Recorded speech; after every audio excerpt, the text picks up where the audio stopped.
Hey guys, உள்நாட்டு வான்வழி போக்குவரத்து அப்படின்னு சொல்லி கேட்டிங்கன்னா, ஒரு நாட்டினுடைய எல்லைக்குள் நடைபெறக்கூடியது உள்நாட்டு வான்வழி போக்குவரத்துன்னுவாங்க. சர்வதேச வான்வழி போக்குவரத்து அப்படின்னா, உலகின் முக்கிய நகரங்களை இணைப்பதை சொல்லி சர்வதேச வான்வழி போக்குவரத்து சொல்லுவாங்க. இந்திய அரசாங்கத்தை பொறுத்த வரைக்கும் இந்திய ஏர்லைன்ஸ் மற்றும் ஏர் இந்தியா அப்படின்னு சொல்லக்கூடிய 2 விமான சேவைகளை வழங்குகிறது. ஸோ இந்திய அரசாங்கம் பார்த்திங்கன்னா இந்தியன் ஏர்லைன்ஸ் மற்றும் ஏர் இந்தியா என்ற 2 விமான சேவைகளை வழங்குகிறது. இதில் இந்தியன் ஏர்லைன்ஸ் பார்த்திங்கன்னா உள்நாட்டு போக்குவரத்தையும், ஏர் இந்தியா பார்த்திங்கன்னா வெளிநாட்டு போக்குவரத்து சேவைகளையும் வழங்குகிறது.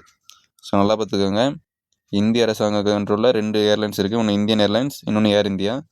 இந்தியன் ஏர்லைன்ஸ் வந்து உள்நாட்டு போக்குவரத்துகளையும், ஏர் இந்தியா வந்து வெளிநாட்டு போக்குவரத்து சேவைகளையும் வழங்குகிறது. ஸோ இந்தியாவில் தற்பொழுது பார்த்திங்கன்னா 19 சர்வதேச விமான நிலையங்கள் உள்ளன. இந்தியாவில் தற்பொழுது 19 சர்வதேச விமான நிலையங்கள் செயல்பட்டு வருகிறது. Okay guys, thank you. ஸோ இதில் உங்களுக்கான ஒரு கொஸ்டின் கேட்குறேன்.